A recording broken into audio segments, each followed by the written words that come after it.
Olá, tudo bem? Seja bem-vindo para mais uma aula e hoje nós vamos falar sobre martelos e marteletes eletropneumáticos. Mas antes da gente entrar nesse universo dessas ferramentas fantásticas para construção civil e, é claro, outras utilidades, né, instaladores, montadores, enfim, quem precisa realmente trabalhar com concreto.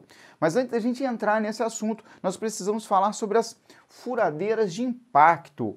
Mas por que, Edilson, a gente precisa falar sobre furadeiras de impacto? Porque onde termina a aplicação de uma furadeira de impacto, começa a de um martelete eletropneumático. É isso mesmo. Aonde essa aqui chegou no limiar dela, chegou no limite dela, é que realmente o martelete começa a fazer grande diferença na vida do profissional.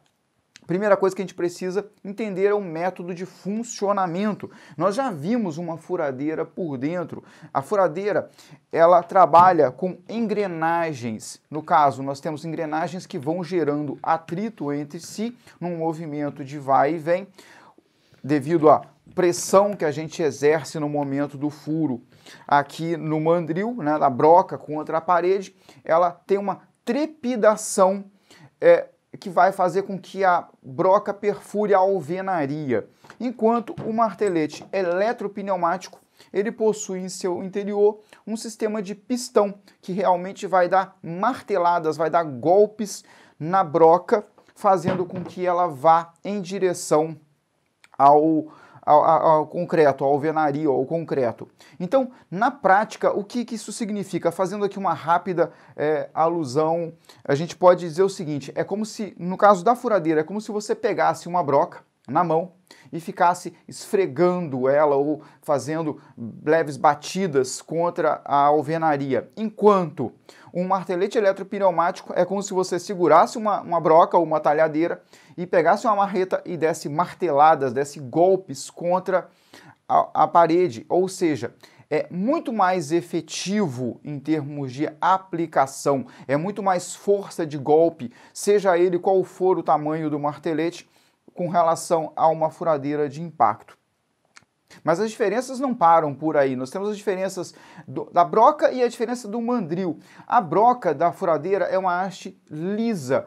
Por quê? O mandril ele chega e aperta a broca através de 3 castanhas, ele pressiona a broca e a broca fica fixa. Enquanto no martelete usa-se broca sistema SDS Plus e SDS Max, que na verdade ali dentro a broca se movimenta para frente e para trás. Ela tem condições de se movimentar justamente para quê? Para ela receber esses golpes internos e exercer mais força ali. Então, realmente, são brocas diferentes, são mandris diferentes para funções completamente diferentes, ok? Beleza? Uma furadeira de impacto, ela deve ser utilizada até alvenaria, O uso em concreto, uso esporádico. Uso contínuo em concreto vai gerar danos internos à ferramenta, então não vale a pena a utilização de uma furadeira de impacto continuamente no concreto, ok? Beleza? Então tá. Bom, gente, agora que nós já vimos as diferenças entre uma furadeira de impacto e um martelete eletropneumático, nós vamos falar um pouquinho sobre as categorias dos marteletes e dos martelos. O mercado acabou convencionando, classificando por peso, só que não é uma verdade absoluta. Também não é verdade absoluta nós categorizarmos por watts, falar que os watts, quanto mais watts no martelete é mais forte. Isso não é uma verdade e nós vamos ver mais à frente sobre isso também. Nós podemos fazer uma categoria baseada na aplicação, que para falar a verdade seria muito mais justo e muito mais útil. Então nós começamos com um martelete de 2 funções, que é no caso esse martelete aqui. Esse martelete ele faz apenas furos, então furos com impacto e furos sem impacto. Ele não tem a função de aplicação com talhadeira. E qual seria a aplicação de uma ferramenta como essa aqui?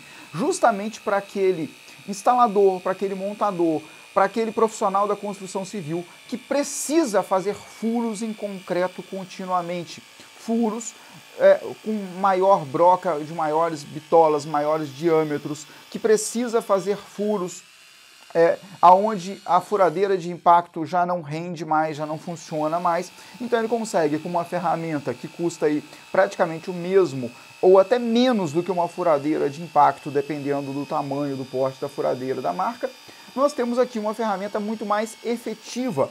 Essa ferramenta, inclusive, ela aplica 1,5 joule de força, e nós já vimos um pouco sobre joule. E guarda isso, joule é a unidade de força que realmente faz diferença nos marteletes e nos martelos. Anota essa informação, guarda aí e acompanha bem quando eu falar sobre joule, porque ele é que faz diferença, não é o peso e não são os watts, ok? Vamos seguir em frente. Então, duas funções.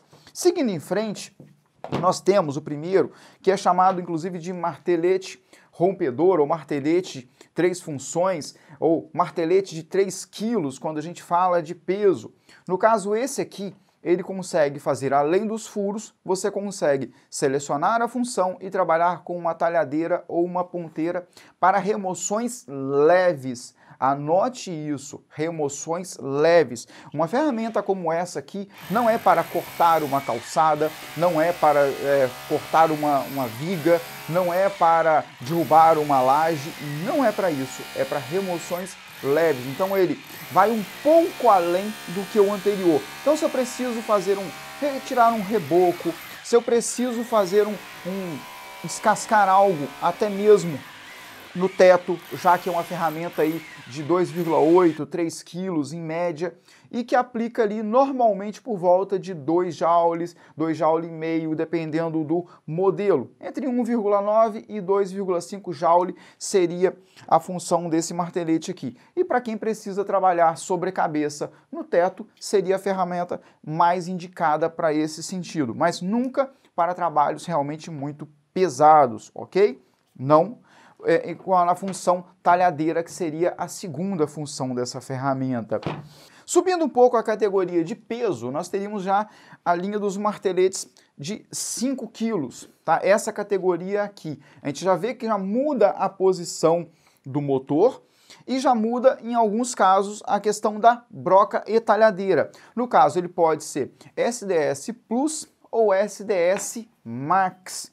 O Max é uma broca um pouco mais grossa, um pouco mais parruda e com mais canais para movimentação, para manter a broca mais estável. E aqui nós temos uma ferramenta que também faz furos e que faz a função impacto, a função de talhadeira. Aqui a gente começa a ter uma ferramenta onde a função furo é um furo mais sem precisão. Essa ferramenta aqui já não é mais indicada se você precisa fazer uma furação para colocar um chumbador. Já não seria mais tão indicado. Por quê? Porque até a função do seu peso, você já tem uma ferramenta que começa a sobrecarregar o operador para isso.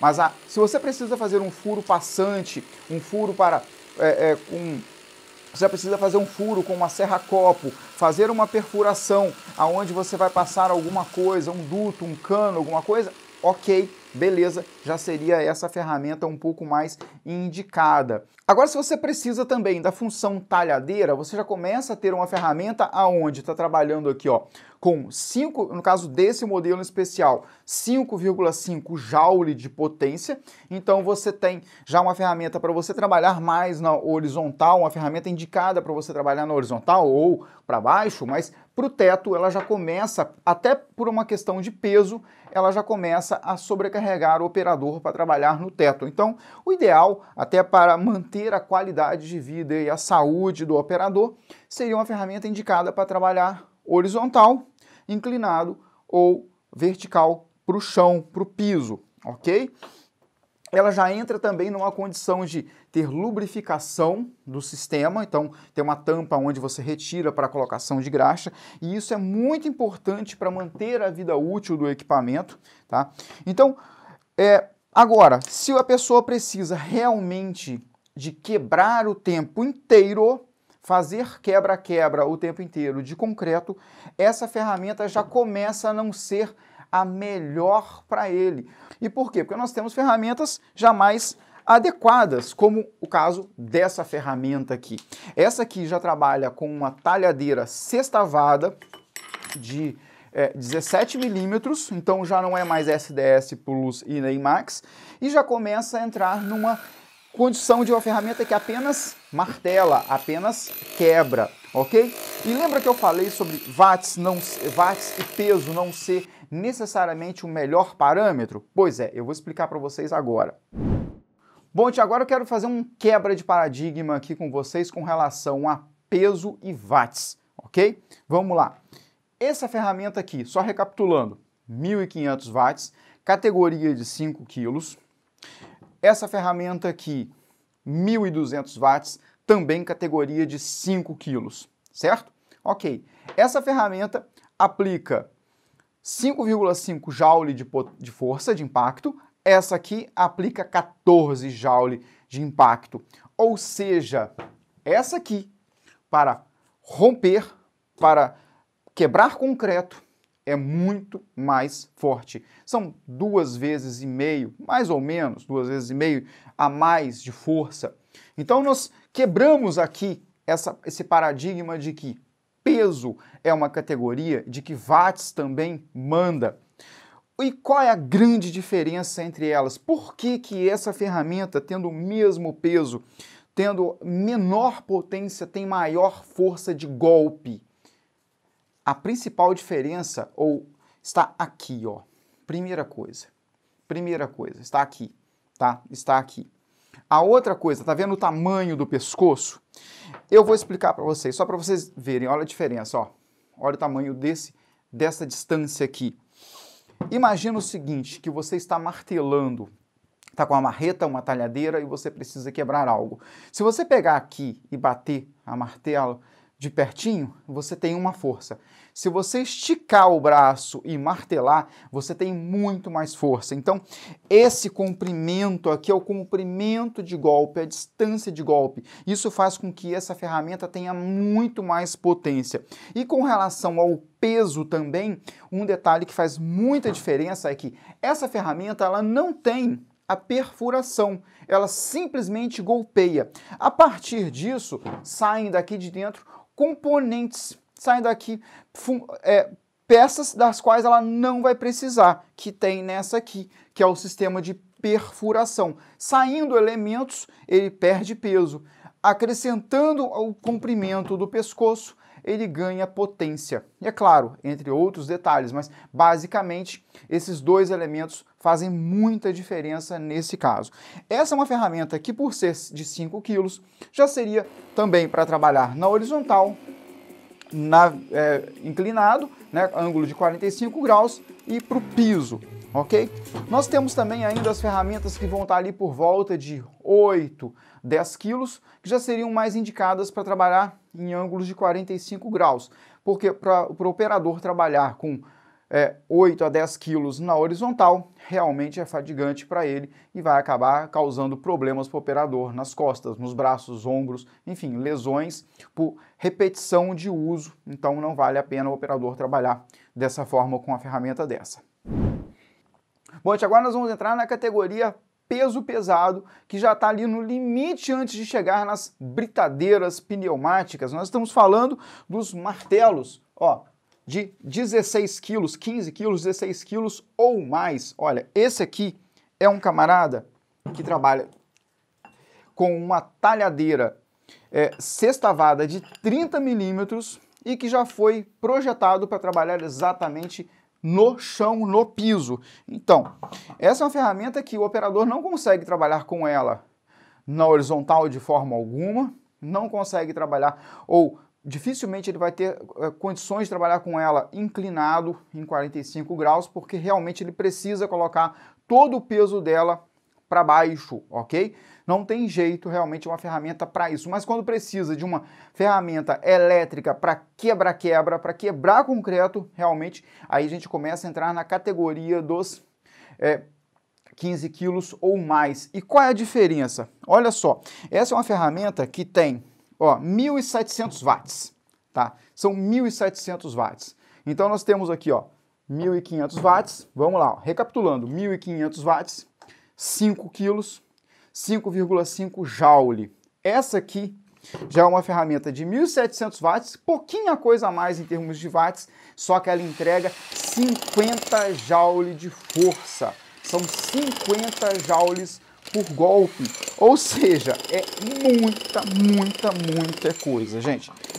É muito superior à força que realmente uma pessoa conseguiria empregar usando uma marreta e uma talhadeira. E vocês querem ver uma diferença sobre tudo isso aqui? É que quando a gente fala de marreta, talhadeira, operador no velho estilo ainda, gente, uma ferramenta dessa aqui, não só ela aplica 5,5 joule, como ela aplica milhares de golpes por minuto. Então são muitos golpes. É a mesma coisa que um operador ficasse martelando muito forte continuamente por milhares de vezes por minuto. É impossível, é humanamente impossível. Então qualquer uma dessas ferramentas, ela é muito mais efetiva do que um operador. E agora a gente vai falar um pouquinho rapidamente sobre a questão dos cuidados do operador e o cuidado com a ferramenta. Vamos lá então. Vamos começar então falando por esse aqui. Gente, esse é um martelete que, quando usa na função talhadeira, ele nunca pode ser utilizado fazendo alavanca. Se fizer alavanca com uma ferramenta como essa aqui, o que vai acontecer? Vai danificar toda a estrutura interna dela, porque ela não foi projetada para isso, nem o mandril, nem a sua estrutura interna. Então não pode enfiar no concreto e torcer a ferramenta, vai quebrar a ferramenta. Outra coisa, sempre quando a gente trabalha com perfuração, um martelo, ou mesmo para quebra-quebra, né, para quebrar uma alvenaria ou um concreto, um martelete, ele não pode ser pressionado contra o material a ponto de que ele não tenha força, condições de empurrar de volta. Então, esse tipo de ferramenta você simplesmente trabalha encostando sobre a superfície e deixando que ele se movimente. Você apenas mantém ele na posição. Porque se eu pressiono, ele vai estar tendo que exercer a força de quebrar e ainda me empurrar o meu braço para trás. Então, ferramentas como essa aqui, nessa categoria de peso, a gente simplesmente trabalha com ela apoiado. Até nessa categoria aqui, a gente não deve ainda pressionar muito, a gente deve mantê-la em ação. Mas se eu sentar em cima de uma ferramenta como essa aqui, eu já comecei a complicar a vida dela e ela não vai trabalhar da mesma forma como ela poderia trabalhar o seu desempenho máximo, tá certo? Já os maiores, os 15 quilos, 16 quilos, 30 quilos, realmente ele exige que você faça, o operador faça mais força sobre ele contra o concreto, contra a pedra, enfim, tiver que quebrar, ok? Beleza? Um outro ponto que é importante com relação ao cuidado das ferramentas é sempre manter lubrificado, passar uma graxa nas talhadeiras, nas brocas para o encaixe. Isso vai preservar a vida útil dos componentes internos, já que esse tipo de mandril trabalha lubrificado, então o movimento da mola, das esferas ali internos precisa realmente de uma lubrificação, até para evitar o desgaste da própria esfera interna que tem aqui, tá? No caso desses que já vêm com compartimento para graxa, deve sempre ser lubrificado com graxa ou óleo, dependendo do recomendado pelo fabricante. Inclusive, esse aqui já vem com um nível, você tem como ver aqui o nível de lubrificação dele, acompanhar o nível de lubrificação. Coloca na vertical, segura um tempo, e aí você acompanha o nível de lubrificação dele e vê se é preciso repor, tá? Já com relação ao cuidado do operador, nós já falamos aqui, escolher a ferramenta certa para a função certa, vai vertical, horizontal, para baixo, vai quebrar muita coisa, pouca coisa. Isso é importante. Além disso, o índice de ruído dessas ferramentas são altos. Então é interessante sempre trabalhar com protetor auricular, trabalhar com óculos, trabalhar com luvas para evitar, inclusive, a reduzir o impacto. Inclusive, existem luvas anti-vibração, luvas anti-impacto, que é interessante para trabalhar com os marteletes mais pesados, martelos maiores, para evitar o quê? Que possa haver fratura, inclusive, nos ossos da mão. Então, existem equipamentos adequados para isso. É claro que, além disso, calça, bota, sempre tem a sua utilidade, ok?